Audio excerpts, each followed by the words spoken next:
Hello, Prestonwood online community. My name is Joni Rawlings, and I have the privilege and honor of serving here at Prestonwood as the Women's Ministry Coordinator. And I am so glad to be here with you as we continue our I Am devotional series.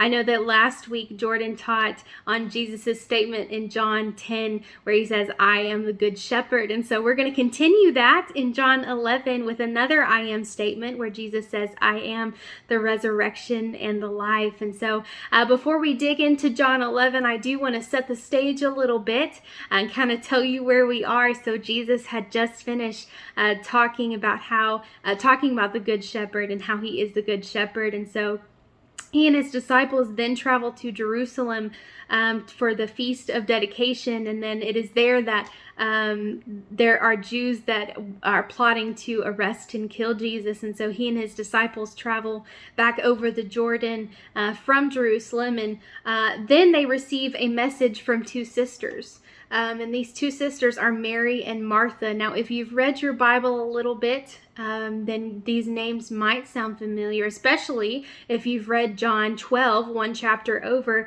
We see that Mary, one of the sisters, is actually the woman who anointed Jesus with very expensive ointment and also wiped his feet with her hair. And so this is the family that we're talking about. And so Jesus receives a message from these two sisters that their brother Lazarus was very sick. And so when Jesus receives this message, he delays traveling to Bethany, where this family lived, for 2 days. And so after 2 days, Jesus and his disciples travel there. And so we're going to catch up with them in verse 17 of John 11. I'm going to go ahead and read this for us all the way to verse 27. It says, Now when Jesus came, he found that Lazarus had already been in the tomb 4 days.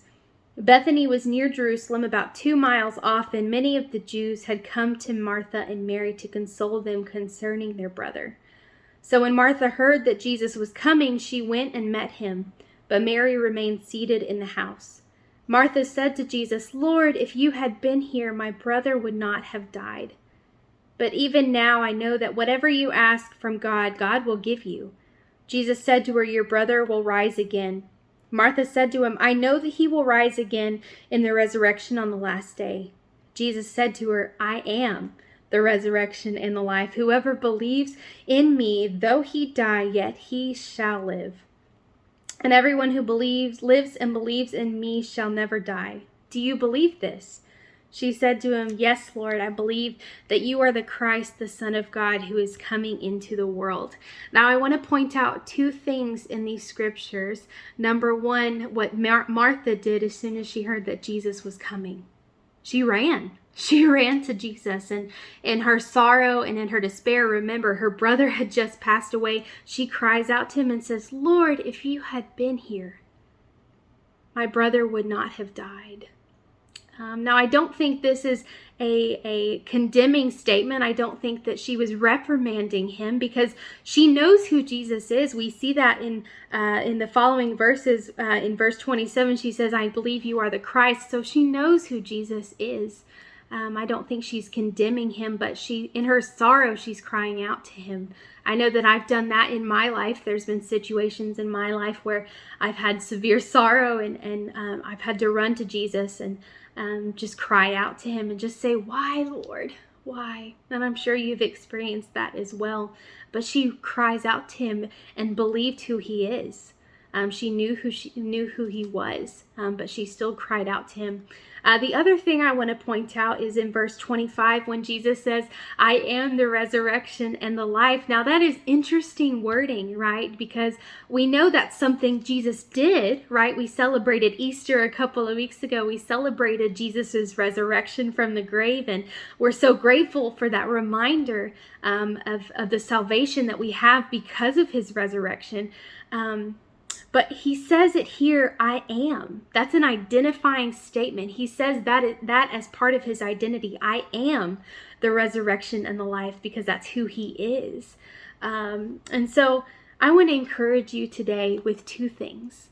I want to encourage you that if there is something in your life that needs resurrecting, that you would run to Jesus. Maybe it is your marriage. Maybe it's your health.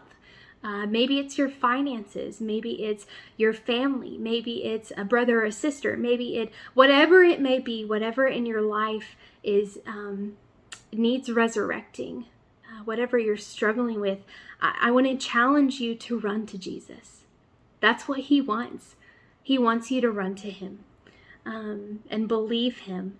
But I also want you to believe that, the second thing, I want you to believe that he can resurrect those things, because that's who he is. That's what he did, but it's also who he is. He has the power to resurrect things in our lives. And so I want to challenge you to cry out to him and to bring before him those things in your life that need resurrecting, and believe that he can do it, because that's exactly who he is. Thank you so much for spending this time with me. We'll see you next week.